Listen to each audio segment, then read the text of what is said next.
আর গোপাল ভাঁড় এক রাস্তা দিয়ে হাঁটতেছে, সুন্দর এক রাস্তা দিয়ে বিকাল বেলায় হাঁটতেছে।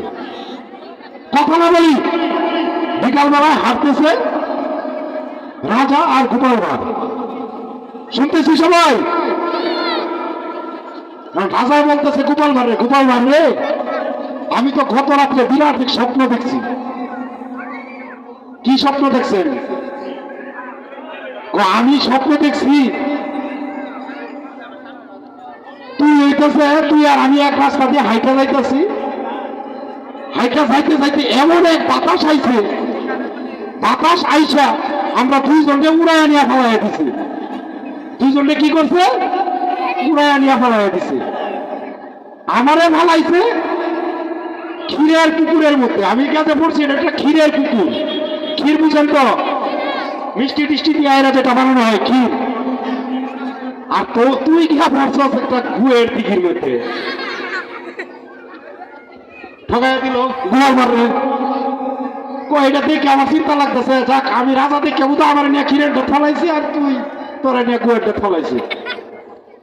রাজা সাহেব আপনার গল্প শেষ হয়েছে? হয়েছে। আপনি পুরা স্বপ্নটা দেখছেন না, বাকি স্বপ্নটা কিন্তু আমি দেখতে মনে করে তুলছি। তুই বাকিটা কি দেখছস? আপনি যে দেখছেন এমনি ঠিক আছে, আমারে নিয়ে ফেলাইছে গুয়ের দিঘির মধ্যে, আর আপনারে ফেলাইছে ক্ষীরের দিঘির মধ্যে। দুজন যখন উঠতে আইছি, এখন এটি পরিষ্কার করার মতো আর কোনো ব্যবস্থা নাই। তখন আপনি রাজা হয়ে আমার অর্ডার দিচ্ছেন, তুই সাত আমারে আমি স্টাডি করে।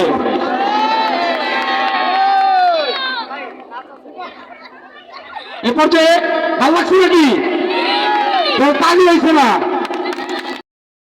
গোপাল ভাঁড়কে কেউ হারাইতে পারত না। তো একদিন রাজা অন্যান্য উজির নাজির নিয়ে বসে রয়েছে দরবারে। গোপাল ভাঁড় এখনো আসে নাই। যদি গোপাল ভাঁড় আসে তাইলে তারে নিয়ে হাসাহাসি করবো, এরকম একটা ঘটনা ঘটাইছি। এই কথা বলি না, আমরা কথা না বলি। তো গোপাল ভাঁড় তো রাজায় রাজদরবারে আসছে। এখন রাজায় কি করছে? গোপাল ভাঁড়ের যে আসনটা, যে চেয়ারটা, এই চেয়ারটার নিচে একটু ফাঁকা জায়গা রাখছে। ওই ফাঁকা জায়গাটার মধ্যে মানে একটু গর্ত জায়গা রাখছে, গর্ত জায়গার মধ্যে একটা বাঁশি ফিট করে রাখছে। বাঁশি, বাঁশি বুঝি তো আমরা? এই বাঁশিটার শব্দ হয় পুত। বুঝছো বিষয়টা কি? অর্থাৎ গোপাল ভাঁড় যখন আসবে, গোপাল ভাঁড় আইসা যদি এই চেয়ারটার মধ্যে বসে, তাহলে শব্দ হবে, এই শব্দটা হবে।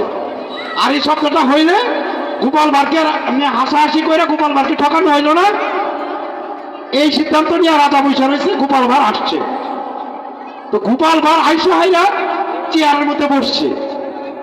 বসার পরে গোপাল ভাঁড় যখন চেয়ারে বসছে, বসার সাথে সাথে তো এই শব্দ হয়ে গেছে। তো সেই শব্দ হইব না? কেমন তো এই শব্দ হয়েছে? রাজা বাদশাহ যারা আছে সবাই তারা আসতেছে যে আজকে গোপাল